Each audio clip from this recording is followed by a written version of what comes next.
Kad pričamo o svijetu u čaši, onda je naravno najbolji sugovornik vinski mag Željko Suhadolnik. Jedno od najčešćih pitanja koje naš Tomislav dobio od svojih prijatelja je odakle ideje da se svaki tjedan napravi nova emisija. Ima li vinski svijet baš toliko zanimljivosti? A odgovor koji Tomislav koristi je sljedeći. To morate pitati Željka Suhadolnika. Get Report ide tek 5 godina, a svijet u čaši izlazi 20. Pa Željko, ima li tema? A uvijek ima tema, zato jer stalno se nešto događa. Ja sam mislio nekad davno moram reći, bio isto pred tim pitanjem. Da li će biti nešto za idući broj, da li ovo baš da... Ali uvijek nešto iskrsne. Bilo ovdje, bilo vani. Sad će biti možda, sad kad Hrvatska uđe u Europsku uniju, možda će onda još biti interesantnije i malo se okrenuti još više i prema Europi, znači prema susjednim zemljama. Sigurno ima. Što se toga tiče, nema problema. Tema ove današnje prezentacije su roze vina, koja su vodeća tema novog broja. Znamo li već sada čime će se baviti sljedeći broj? Pa dobro, to je i logično da se napravi prezentacija uz određeni materijal koji nosi na neki način časopis.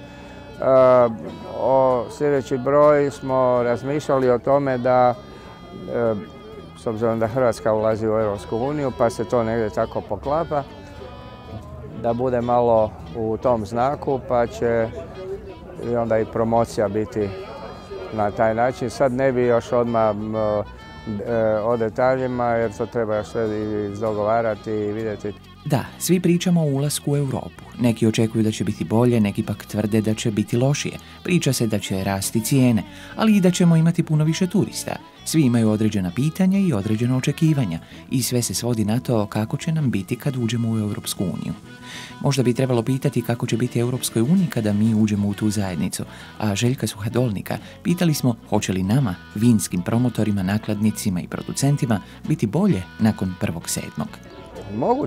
Moguće će olakšati, jer sad treba će samo vidjeti koliko će biti inozemni proizvođači ili ponuđači zainteresirani za prodor ovamo. Već sad jesu zainteresirani, ne računaju, koliko barem iz razgovora, koliko sam saznao iz razgovora s njima, ne računaju niti na neke velike količine, ali im je bitno da su bar negdje malo prisutni. Hrvatska nije samo po sebi neko veliko tržište, ali je zanimljiva s obzirom da je turistička zemlja i bez obzira što sigurno mnogi turisti kad dođu ovamo, oni prvenstveno žele probati ono što je odavde, ali moguće je da u nekim situacijama žele nešto kušati i iz drugih zemalja. A s druge strane, normalno bi bilo ili normalno je da i ovdje ljudi mi koji smo ovdje, da malo više kušamo možda i ta neka strana vina, pa da vidimo kakve su to razlike, gdje smo mi u odnosu na nekakve svjetske proizvođače, ne samo u kvaliteti, nego i pogotovo u odnosu između kvalitete i cijene. Skrenut ćemo malo s teme ovog broja, ali i dalje ostajemo u intenzivnim bojama. Trenutno su u velikoj modi i ekspanziji narančasta vina. Pokušava ih se prikazati kao bitno zdravijim i boljim od ostalih. Kako smo mi u Get Reportu probali neka fantastična narančasta vina, isto tako probali smo, po našem mišljenju, i neka loša. Zato smo za mišljenje o narančastim vinima pitali vinskog maga, jer njegovo mišljenje itekako cijenimo. Mislim da je to možda čak i jedna tema za poseban jedan razgovor.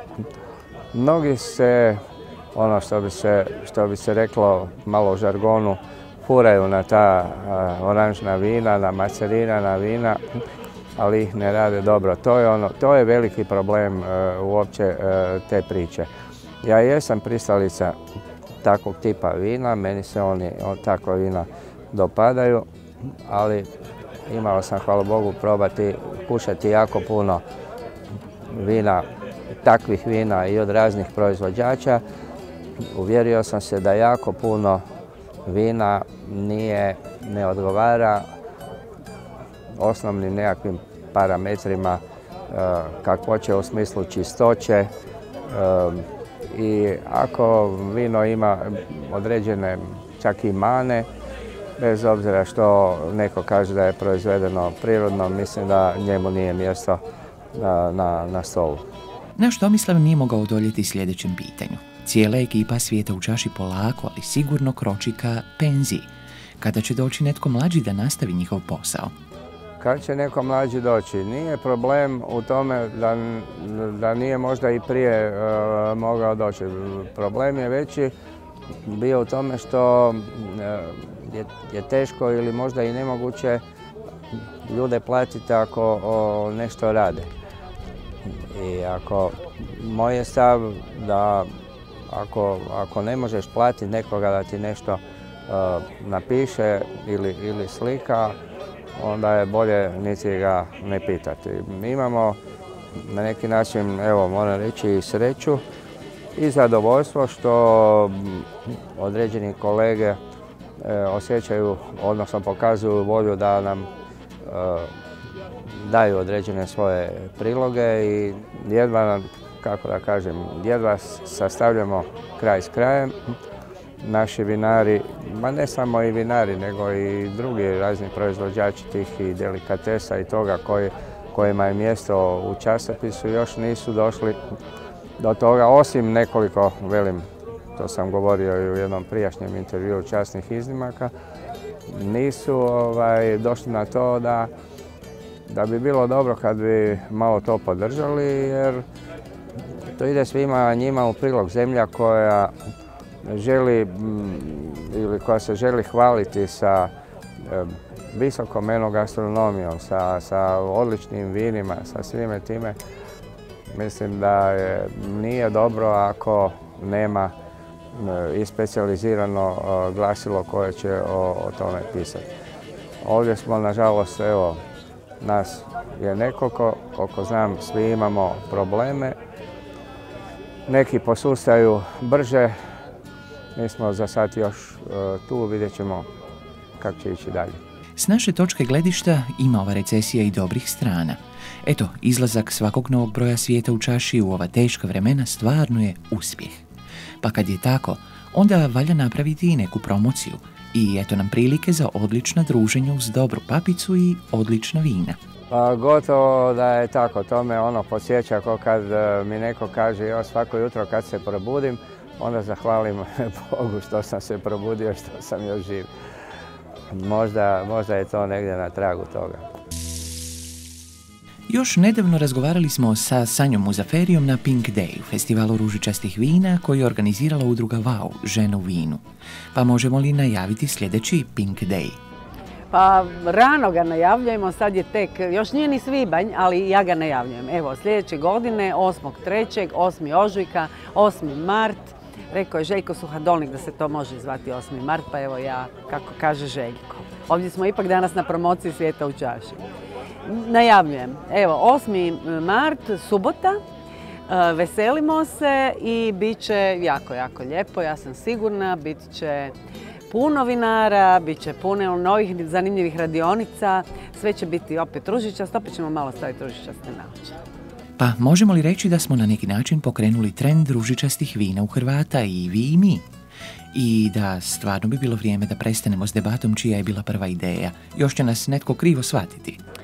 Pa nismo pokrenuli, nemojmo reći baš da smo pokrenuli, naprosto se roze vina sada danas u svijetu su u trendu. Mi smo to samo vjerojatno osjetili. Danas se stvarno ljudi vraćaju rozeu, ljudi se više okreću rozeu, piju ružičasta vina, pjenušce, ljeti, ne samo ljeti. Znači, to su vina koja su konačno dobila, zaista doživljavaju revival, a mi smo ih dobro osjetili. Vi, zatim moja Marija Vukelić, koja je stalno drukala, da se tako zagrebački izrazim, ajmo roze, roze. Ja sam nekako više tendirala ka pjenušcima, međutim, evo, nekako se sve to zgodno poklopilo. Nije to bilo da smo samo od vas pokrali ideju, to nas je malo podsjetilo, možda malo usmjerilo. Onda smo vidjeli da ima jako dobrih proizvođača hrvatskih, a mi smo ipak tu da potičemo hrvatske vinare. Spoža nas je oborila, mene osobno strašno. Ja sam bila ovo prošlo ljeto na Braču kod Senkovića i stvarno sam ostala. Također pa i Rubi u svom početku kad je tek Trapan počeo proizvoditi roze bio je fenomenalan. Mislim da se sada opet vraća u formu i tako. Ima puno zanimljivih vinara sa rozejem. Evo sad momentalno pijem Kortu Katarinu. Odlični su rozeji, dajmo im šansu, pijmo roze, to su lagana, fina, svježa, ali nimalo neozbiljna vina. Kao još jedan dokaz koliko su prihvaćena ružičasta vina je i činjenica da je u sad već tradicionalnom izboru udruge VAU najbolje vino po izboru žena Spoža, roze vino iz podruma Senković. Pa Sanja, je li te to iznenadilo? Da, ja sam se osobno iznenadila. Naime, ja sam očekivala da će Spoža pobijediti u konkurenciji rozea, da će Spoža biti apsolutno, mada je i Rožanićevo vino odlično, mada je San Hills dobar roze. Međutim, znala sam da bi moglo se desiti da Spoža pobijedi u toj kategoriji. Moramo spomenuti i druge kategorije. Dakle, crveno vino je dobio Bruno Trapan za Nigra Virgo Revolution, desertno vino, odnosno vino s ostatkom šećera Corona Grande Benvenuti, a bijelo Tomac Amfora 2008 Cuvée. Međutim, nisam znala da će baš Spoža, kao jedno, pod navodnicima kažem, roze, još uvijek ljudi ne doživljavaju toliko ozbiljno. Međutim, moje someljerke, 3, nakon našeg glasanja, su vrlo ozbiljno vijećale na blind tastingu, odlučili da od svih 4 pobjednika jedno koje je najbolje, koje dobiva Grand Prix VAU vino, bude ipak Senković, Brač. To mi je strašno drago, zato što taj Brač do sad nije bio doživljavan kao otok vina, nego kao otok ulja. A sada jedno trik pitanje. Sanja, koje je tvoje omiljeno vino? Ako netko tko organizira vinski festival smije imati omiljeno vino? No, to je uvijek jako teško, ja to ne bih htjela reći. Ni zbog vinara koje stvarno podupiremo, ni zbog toga što se možda neću sjetiti u ovom trenutku. To se jako mijenja. Ja sam se, od kad sam u VAU, to je samo 2 godine, niti pune 2, mi još nismo proslavile svoj drugi rođendan, toliko naučila i toliko se promijenila u smislu mog ukusa.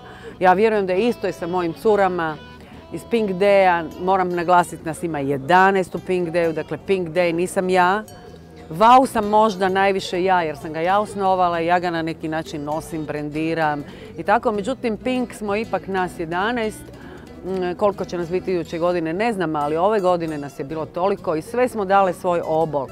Od dizajna koji je radila fantastično naša Vlasta Pirnat do Marije Vukelić, naravno moje desne ruke koja uvijek ono potegne i povuče, Ive Drganc, Tatjane Štrbac-Bambulović, Merime Cipranić, Fani Prodan, Davorka Krnić-Trik i sad sam sigurno opet Danijela Petričević-Golojuh. Mislim, ponekad mi je teško govoriti o njima jer uvijek se bojim da nekog ne zaboravim. Dobro, zadržimo se još malo na udruzi VAU.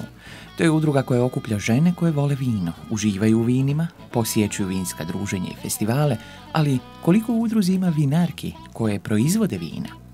Vinarki ima, ja mislim da ih sigurno ima, pa možda 1/4. Ima ih sigurno, nas ima sad recimo između 80 i 100, znači sigurno ima negdje 20-ak vinarki. Pa ja bih voljela da ih ima više, ali naprosto ih nema više. Nema ih više, odnosno možda ih ima negdje još na jugu, moramo malo pojačati taj jug. Jug nam još možda malo fali, voljela bi da imamo neke svoje ekspoziture ili barem aktivne članice diljem cijele Hrvatske. Ali netko mora prvo se učlaniti u VAU, to je prerogativ, i onda početi aktivno raditi i okupiti te male VAU družbe po cijeloj Hrvatskoj. Nedavno nam se javila gospođa je zainteresirana iz Rusije. Nikad ne znaš, evo to su sada ekskluzivno vam kažem, prve naznake da bismo mi mogli se internacionalizirati. Kad već imate udrugu koja okuplja žene koje vole vine, a i same vinarke, razmišljali se o nekoj limitiranoj seriji vina pod nazivom VAU? Može li to recimo biti sljedeći projekt? O tome je nekoliko puta već bilo govora, međutim nikad nisu stvari došle do kraja, ne našom krivnjom, zaista. Ali prije toga ćemo mi napraviti nešto malo drugo, a to će biti vjerojatno jedna izložba koja će imati veze sa flašama, bocama, etiketama. Mislim da to je jedna od sljedećih stvari koje ćemo raditi, možda čak prije sljedećeg Pink Daya. Kako nam se promocija ovog broja svijeta u čaši održala u kultnom restoranu Baltazar, red nalaže da predstavimo i same domaćine, pa smo tako razgovarali s Igorom Čimburom, kojeg smo na samom početku zamolili da nam kaže gdje se točno nalazimo. Znači, nalazimo se u restoranu Baltazar, Nova Ves 4, na Kaptolu, znači u centru grada Zagreba. Ovo su znači, kurije od svećenika i mi se nalazimo u jednoj od tih 12 do 15 kurija koji se nalaze na Kaptolu. Vrt u kojem se nalazimo dok ovo snimamo ujedno služi kao terasa za goste restorana Baltazar, ali to je i za nas nešto novo. Jest, mi smo ove godine uredili, mi ga nazivamo Rajski vrt, jer je stvarno predivan. U samom centru grada se nalazi jedan prekrasan vrt koji nismo godinama koristili, ali smo ove godine u dogovoru sa našim prebendarom uredili ga i dali ljudima za korištenje. Iako je danas restoran poznat pod nazivom Baltazar, ipak je sve počelo s jednim drugim kraljem. Pričamo naravno o wine baru Melchior. Dakle, mi imamo wine bar, tamo je sve i počelo. Prije 30 godina je moj otac dole otvorio prvi kafić. Nakon nekog vremena smo se proširili na ostale objekte u dvorištu. Danas je Melchior wine bar koji više je zatvoren i više služi za neke naše privatne zabave koje imamo ili od nekih naših stalnih gostiju. On je uređen baš u jednom pravom stilu vinskog podruma i prekrasan je objekt za bilo kakve prezentacije i događaje. Zamolili smo Igora za kratku analizu zagrebačke restoranske scene i pitali postoji li mogućnost da negdje u Zagrebu osvane pokoja Michelinova zvjezdica. Ovako, scena u Hrvatskoj i u Zagrebu je specifična. Morate znati da svako područje donosi neke svoje zahtjeve. Mi se ne možemo uspoređivati sa scenom u Londonu, Parizu ili u New Yorku, a jednostavno ne trebamo se ni opterećivati time. Mi moramo biti svjesni šta naši gosti žele i moramo im ponuditi najbolje od toga šta oni žele. Znači neka usporedba, naravno treba težiti da budemo što bolji, ali sada ne trebamo mi očekivati da u sljedećih 10 godina će i jedan restoran sa Michelinovom zvijezdicom biti ovdje. Ako postoji još netko tko nije bio u Baltazaru, a zanima ga što se tamo od jela može dobiti, pažljivo slušajte sljedeći odgovor. U Baltazaru je široka paleta ponude. Važno je naglasiti da mi apsolutno sve sastojke koristimo od najboljih proizvođača. Većinu sami obrađujemo. Naša riba je striktno jadranska riba. Znači želimo gostu ponuditi ono najbolje što Hrvatska može pružiti, a eto imamo sreće da u Hrvatskoj ima jako puno proizvoda koje možemo pružiti. Kako je Baltazar blizu katedrale, tako se samo po sebi nameće pitanje koliko turista prođe kroz restoran, jer takva lokacija sigurno olakšava poslovanje. Mi imamo dosta puno stranaca, jer eto, svaki turist koji dođe u hotel, kada pita na recepciji da se ide jest, kaže se odite u Baltazar ili odite možda u još 2-3 restorana, jer samim tim taj hotel ne želi da gost ode u neki loši restoran, jer vjerovatno se onda neće vratiti ni u hotel. Jako, recimo da je nekih omjer 70-30, 70% domaći gosti, 30% turista. Fama o prošeku polako pada u zaborav i sve se vraća u normalu. Možda je Baltazar pravo mjesto da postavimo pitanje koliko stranci znaju što je to prošek i koliko ga naručuju. Možda nam Europa ipak učini uslugu, pa se zbog ovakvih problema trgnemo i počnemo brendirati svoje proizvode. U našem slučaju, što se tiče vina, stranci ili turisti prepuste nama da im mi odaberemo vino koje će oni popiti. Stranac, pogotovo ako je prvi put u Hrvatskoj i ako ne zna, on će poslušati sve, ali nije poanta da vi čovjeku date nešto što nije u njegovoj, recimo, platežnoj moći ili što mu neće pasati u hranu, da mu samo prodate. Znači, bitno je znati i procijeniti svakoga gosta i dati mu određeno i pravo vino koje paše uz to jelo koje ona jede. Ovo, kak ste rekli, znači, fame oko toga brožeka, to se vrlo jednostavno desilo samo da se populariziralo. I da pače, nek bude još 20 takvih proizvoda koji će nam neko blokirati, jer se počelo prije. Meni kažu kolege vinari, ugostitelji, da se jednostavno prodaja toga povisila, znači samo zbog toga je se pričalo na televiziji. To je dobar PR i eto, da pače, neka bude još i više. Ono što restoran čini boljim od drugih nije uređen prostor, nije to ni odlična lokacija, pa čak ni odabir hrane i pića, iako je sve to zajedno strahovito bitno. Već su to ljudi koji rade u tom restoranu. Oni čine razliku od restorana do restorana, a ako još ulažete u njihovu edukaciju, tada ste na pravom putu. S tom našom tvrdnjom slaže se i Igor Čimbur. Jako puno treba ulagati, vjerujte mi, najvažnija stvar restorana vam nije ni dobar uređeni prostor, ni imati lijepi beštek, ni imati najbolju opremu. Prva i osnovna stvar je imati ljude, jer ti ljudi predstavljaju vas i ti ljudi rade vama promidžbu i na kraju krajeva rade i novac, jer moraju gostu ulagoditi i moraju, znači, da se gost vrati, a vratit će se tako ako bude to osoblje na mjestu i ako bude ono što i predstavlja restoran vrhunska klasa. Dakako, Baltazar je jedno kultno i elitno mjesto i vjerojatno se ljudi koji nisu svakodnevno u restoranima pomalo boje i cijena. Pa da malo demistificiramo stvar. Za koliko se novca može pojesti jedan dobar ručak? Ja mogu govoriti za sebe i u Baltazaru vi možete pojesti znači, jedan ručak, da je to predjelo, glavno jelo i desert u nekom razrednom cijenu između 200 do 300 kuna. Mi mislimo da nismo skupi za kvalitetu i uslugu koju vam nudimo. Ja razumijem da u Zagrebu ima restorana gdje možete pojesti za 50 kuna, a ima restorana gdje možete pojesti za 500 kuna. Sve je stvar kvalitete, ponude i ambijenta u kojem taj gost dolazi. Ja sam imao priliku pa sam putovao po svijetu. Ja sam je u restoranima gdje smo plaćali i po $500 ili eura večeru i nije mi palo na kraj pamet da kažem da je to skupo. Jer sam ja za te novce dobio i ono čak i više nego što sam trebao dobiti. Tako da ljudi moraju biti svjesni sami koliko mogu dati za nešto. Jer ja razumijem da je možda u restoranu specifično, vi dođete, pojedete i jednostavno materijalno ništa niste uzeli sa sobom, ali isto tako odete u dućan pa kupite nešto, pa i ja što volim reći isto i zato je u tom poslu užasno bitno. Vi kad jedete, vi kad pijete, to prolazi kroz vas i svaki zaloga i svaki gutljaj razmislite o njemu.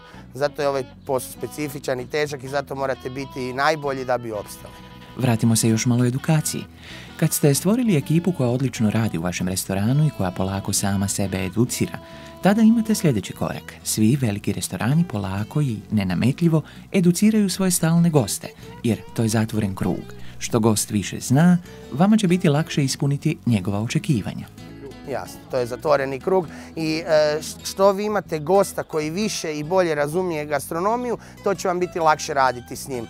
Imate gosti koji misle da znaju, ali zapravo ne znaju pa se dolazi do situacija, ali naravno vi uvijek ćete reći gosti u pravu. Ali dobro je kada gost zna i razumije u ono što jede i pije.